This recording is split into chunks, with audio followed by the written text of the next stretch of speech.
Hello guys, അപ്പോൾ നമ്മളിന്ന് പോകുന്നത് നെല്ലിയാമ്പതിയിലേക്കാണ്. രാവിലെ തന്നെ ഞങ്ങൾ വീട്ടിൽ നിന്ന് ഇറങ്ങിയിട്ടുണ്ടായിരുന്നു. പോകുന്ന വഴിക്ക് ഇതേപോലെ ചെറിയ ചെറിയ വെള്ളച്ചാട്ടങ്ങളുണ്ട്. അതുപോലെ തന്നെ നമ്മൾ വരുന്ന വഴിക്ക് താഴെ നിന്ന് പാസ് എടുക്കേണ്ടതാണ്. പോകുന്ന വഴിക്ക് കണ്ടാണ് ഈ 3 ചെങ്ങായിമാരെ. അങ്ങനെ നമ്മൾ ഈ ജീപ്പിലാണ് ട്രക്കിങ്ങിന് പോകുന്നത്. ജീപ്പ് എടുത്തതും ഞാൻ ആദ്യമേ കയറിയിരുന്നത് ഫ്രണ്ട് സീറ്റിലാണ്, കാരണം നമുക്ക് വീഡിയോ എടുക്കണമല്ലോ. അങ്ങനെ ഞങ്ങൾ ട്രക്കിങ് സ്റ്റാർട്ട് ചെയ്തു. ഇവിടെ വന്ന് പാസ് എടുക്കണം. രാവിലെ ആയതുകൊണ്ട് തന്നെ കുറേ ആൾക്കാരുണ്ടായിരുന്നു ട്രക്കിങ്ങിനായിട്ട് വന്നത്.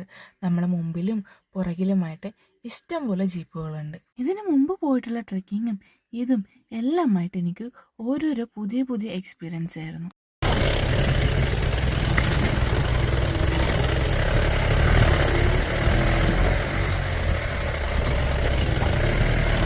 അങ്ങനെ നമ്മൾ ഫസ്റ്റ് സ്പോട്ടായ ഒരു വ്യൂ പോയിന്റിലെത്തി.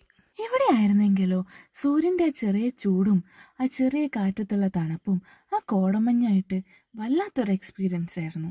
ഇവിടെ കുറച്ച് ടൈം സ്പെൻഡ് ചെയ്തിട്ട് ഞങ്ങൾ അടുത്ത വ്യൂ പോയിന്റിലേക്കുള്ള യാത്രയായി.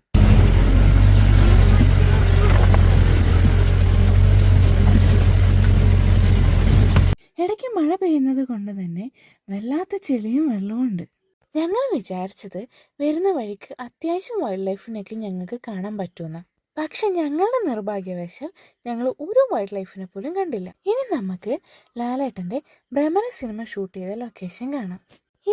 ഇതാണ് നമ്മളുടെ ഭ്രമര സിനിമ ഷൂട്ട് ചെയ്തേക്കുന്ന ലൊക്കേഷൻ. അവിടെ കുറച്ച് ടൈം സ്പെൻഡ് ചെയ്തിട്ട് ഓപ്പോസിറ്റ് സൈഡ് കാണുന്ന ആ വ്യൂ പോയിന്റിലേക്ക് ഞങ്ങൾ പോയി. അവിടെ ചെന്ന് കാണുന്ന നമ്മൾ ഭ്രമര സിനിമ ഷൂട്ട് ചെയ്ത ലൊക്കേഷനാണിത്. അതായത് നമ്മൾ നേരത്തെ നിന്ന സ്ഥലം. അങ്ങനെ നമ്മൾ അടുത്ത സ്പോട്ടിലേക്ക് പോയി. അവിടെ ചെന്നപ്പോഴോ ഇപ്പം കണ്ട രണ്ടിലും വെച്ച് ഏറ്റവും രസമുള്ള സ്ഥലമായിരുന്നു ഇത്.